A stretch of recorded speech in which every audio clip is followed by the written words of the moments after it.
नमस्कार बच्चों, मेरा नाम जैनेंद्र कुमार है और मेरा जन्म 1905 में हुआ था और मेरी मृत्यु 1990 में हुई थी। मैं इस कहानी का लेखक हूँ और आज हम मेरे द्वारा लिखी गई कहानी बाजार दर्शन पढ़ने वाले हैं। इस कहानी को हमने 4 भागों में बांटा है और इस कहानी के कुछ प्रमुख पात्र ये हैं। इस कहानी का पहला पात्र मैं हूँ। मैं लेखक जैनेंद्र कुमार का मित्र हूँ। इस कहानी का दूसरा पात्र मैं हूँ। मैं भी लेखक जैनेंद्र कुमार का मित्र हूँ। इस कहानी का तीसरा भाग्य मैं हूँ। मेरा नाम भगत है। मैं चूरन बेचने का कार्य करता हूँ और मुझे बाजार की चमक धमक, अमीरी गरीबी किसी चीज़ से कोई फ़र्क नहीं पड़ता है। मैं साधारण सा जीवन जीने वाला व्यक्ति हूँ और मेरे पास जितना है मैं उतने में बहुत खुश हूँ। इस कहानी में मैंने बाजार की कुछ बुराइयों पर प्रहार किया है।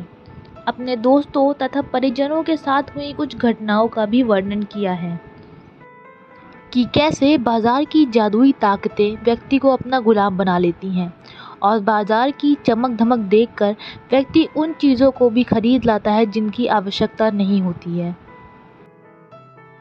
एक बार की बात है, मेरे मित्र बाजार गए थे। लेने तो वह मामूली सी चीज़ गए थे, परंतु जब लौटे तो हाथ में इतने सारे बंडल थे। मैंने कहा, अरे मित्र, ये क्या ले आए मित्र, इतने सारे सामान?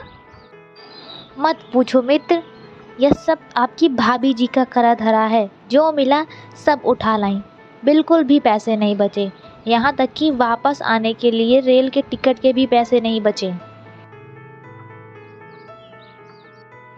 अरे रुको रुको मित्र, सब कुछ भाभी जी पर मत डालो। यह इतना सब कुछ जो तुमने खरीदा है, यह तुमने अपनी परचेजिंग पावर के कारण खरीदा है। परचेजिंग पावर यानी खरीदने की क्षमता। मेरे अनुसार परचेजिंग पावर का मतलब है पैसे। व्यक्ति के जेब में जितने पैसे होते हैं वो उतने खर्च करता है। यदि तुम्हारे पास कम पैसे होते या पैसे नहीं होते तो तुम पैसों को सोच समझकर खर्च करते या फिजूल खर्ची ना करते, तो यहाँ बाजार सार्थक माना जाता। व्यक्ति अपना बैंक बैलेंस तो दिखा नहीं सकता, इसलिए वह तरह तरह की चीज़ों को खरीद कर शो ऑफ करता है। इससे वह अपनी अमीरी को दर्शाना चाहता है।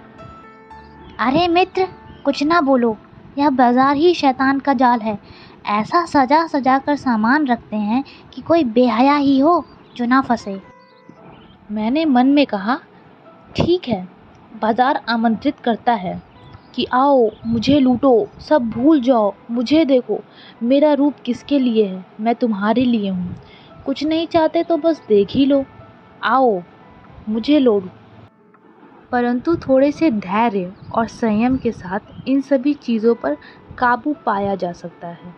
यदि हम खुद पर थोड़ा काबू रखें और केवल उन्हीं चीज़ों का भोग करें जिनकी सच में आवश्यकता है, जो सच में हमारे लिए उपयोगी हैं, तो इन सब चीज़ों से बचा जा सकता है। परंतु सब मेरे इस मित्र की तरह नहीं होते हैं। कुछ धैर्यवान और संयमी लोग भी होते हैं जिनके बारे में हम आगे देखेंगे।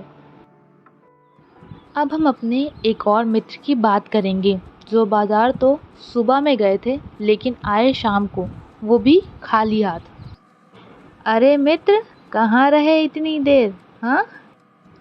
अरे कुछ ना पूछो, बस बाजार को देखते रहे और चले आए। क्या बाजार देखते रहे पर लाए तो कुछ नहीं हो साथ?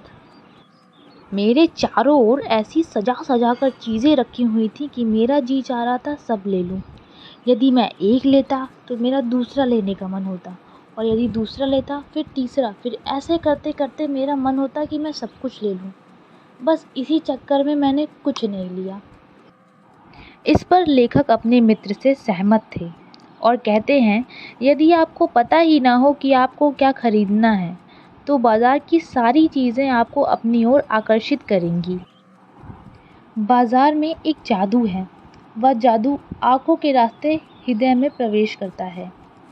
वह रूप का जादू है। जैसे चुंबक का जादू सिर्फ लोहे पर ही चलता है, वैसे ही इस जादू की भी एक मर्यादा है। जब जेब भरी होती है तो इंसान को सभी चीज़ें बहुत ही खूबसूरत प्रतीत होती हैं। उसका मन होता है कि वह सभी चीज़ों को खरीद लें।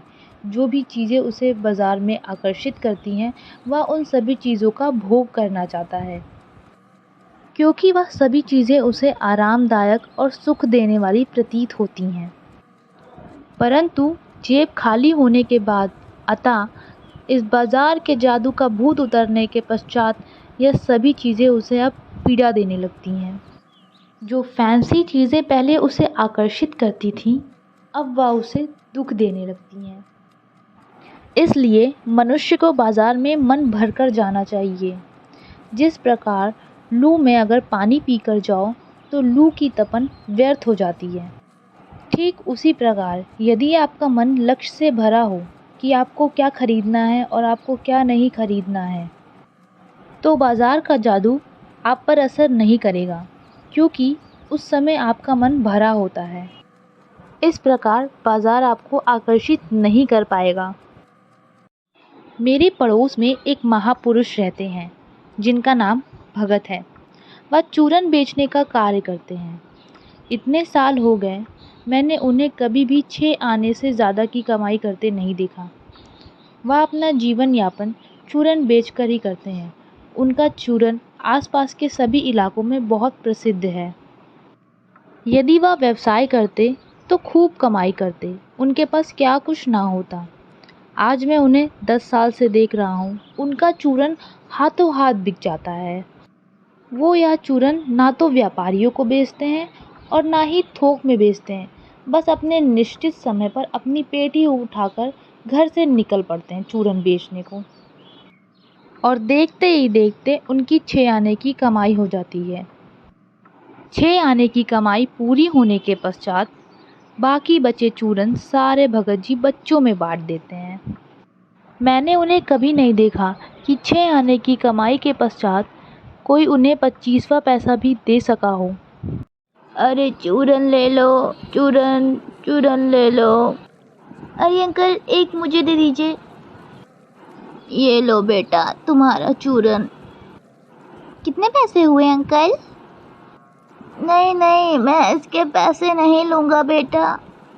मैंने 6 आने की कमाई कर ली है। मैं उससे ज़्यादा के चूरन नहीं बेचता बेटा। बाकी सारे बचे चूरन मैं रोज़ बच्चों में बांट देता हूँ। ये अंकल, आप तो बहुत अच्छे हैं। Thank you so much uncle. ऐसे लोग बहुत ही संयमी होते हैं। वह अपने जीवन से बहुत खुश होते हैं। कुछ ना होकर भी इनके पास बहुत कुछ होता है। शहर की चकाचौंध, बाज़ार की धूमधाम इन्हें कुछ आकर्षित नहीं करता है। चलिए इसी के संदर्भ में एक घटना का वर्णन करता हूँ। एक बार की बात है, मैं सड़क किनारे चल रहा था। तभी मेरे बगल से एक धूल उड़ाते हुए कार गुजरती है। मैं उसे देखता रह जाता हूँ और मैं सोचता हूँ कि काश मेरा भी जन्म किसी अमीर ख़ानदान में हुआ होता तो आज मेरे पास भी कार होती। परंतु वही कार जब भगत के बगल से गुजरी तो उसे कोई फ़र्क नहीं पड़ा। वह आगे बढ़ा और एक राशन की दुकान पर रुका और वहाँ से कुछ अपना ज़रूरी सामान लिया और चला गया।